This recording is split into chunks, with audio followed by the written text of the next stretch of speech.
I had heard about humans. Everyone in the Galactic Confederation knew about humans.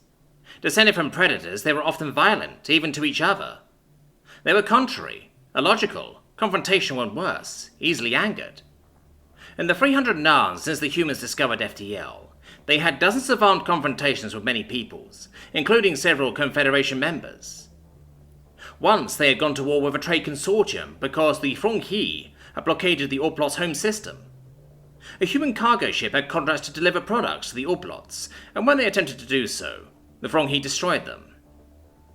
The Frong-He were unprepared for what happened next. Humans have a fetish for something they call free trade. Add to that, humans as a whole took offense to the Frong-He destroying that one ship.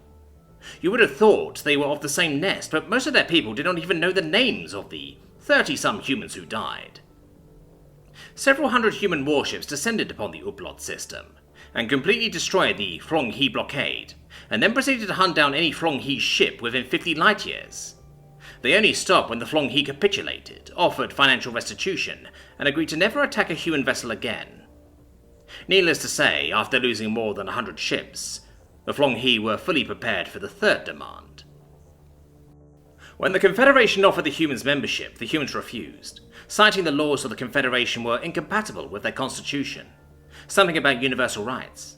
I do not completely understand it all. But the Confederation leaders, those with real power, decided to isolate the humans and refuse them passage in Confederation space. That did not work. The humans still travelled brazenly in Federation space, and no members desired to challenge them militarily. I sat outside the ruins of my home, holding my youngest hatchling, wondering when she would take her last breath. I was not alone. All over my planet, other parents did the same. Some already mourned. It had been 39 days since a series of solar flares had decimated my home system. Overnight, the planet's infrastructure was completely destroyed. There was no power and little clean water. Crops failed and livestock died. What land not suffering severe drought was subjected to monsoons or hurricanes? Some of these hurricanes spanned entire continents. In space, all our orbital platforms have failed. The largest even crashed to the ground. Further out, past the fifth planet and in the asteroid fields, some platforms and factories survived, but not enough to help. We asked the Confederation for help, but so far none has come. Oh, they had promised to help.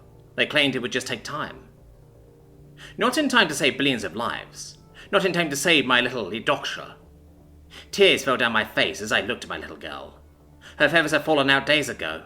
Her skin burned and painful to the touch. She occasionally regained consciousness, smiling up at me, touching my face, breaking my heart even further. I was helpless to save her. I heard the crack of a distant sonic boom, then another. Dozens more followed. I looked up to see dozens, no, hundreds of flaming paths, as more debris entered the atmosphere. What now? More destruction? What had we done to displease the gods so? But it was not debris crashing down. The objects slowed, changed directions, and slowly I could see the outline of shuttlecraft, ships I had never seen before. I stared in wonder as a second wave of booms cracked through the blistering heat. As far as the eye could see, ships dropped from space. I felt a twinge of hope as one separated from the pack and slowed to a gentle stop over my home. Gracefully, almost delicately, the ship touched down. Steam hissed from exhaust ports, and I could see the heat shimmering above the giant shuttle as the rear ramp lowered and dozens of beams ran out, some pulling the grab pallets of cargo. One ran up to me and stopped. Humans were the boogeymen of the Confederation. Nobody crossed them. Nobody really trusted them. Only criminals consorted with them. Everyone knew that. I thought that, but I was wrong. Here, the large human said, as he dropped to my side. He had some sort of device on his shoulder that translated his words. I have a medpack. We can save her. But your medpacks will not work on Dalutians, I answered. I dare not allow myself to hope. We plan for that. The human waved a flashing metal wand over my child. These medpacks are designed for your people. With the solar flares and your physiology, we knew we would need medicine for the burns and infections. Artificial skin to cover the worst. It has built-in painkillers, but she needs fluids. I took a crash course on how to start IVs for your people. I must have looked stupid to the human. I just could not accept what was happening. Here, you are not as bad as her, but need some fluids too. This is concentrated electrolytes and medicine to help you. Food will be ready pretty soon. The pouch he handed me, and it was a he, as I had read that only their males had facial hair, was full of a cold fluid. I took the straw and drank greedily as I watched the man tend to my daughter. As he did, others dragged pallet after pallet out of the shuttle. Some started assembling some sort of prefabricated buildings, while others ran through my little village, offering help where they found the need. "Thank you," I said softly. "I have nothing to repay you." "No need. We came to help." "But why? You are not part of the Confederation. My people have rarely even encountered yours." "So? You needed help. We had help to give." The human never stopped treating the doctor. He had pierced the large artery in her left leg with a needle attached to a bag of greenish fluid. Right now, there are 50 cargo vessels in orbit with relief supplies, and a dozen Nightingale-class hospital ships. Once my people have the hospital built, we can treat the worst of your injured. Even the Confederation did not send this kind of help.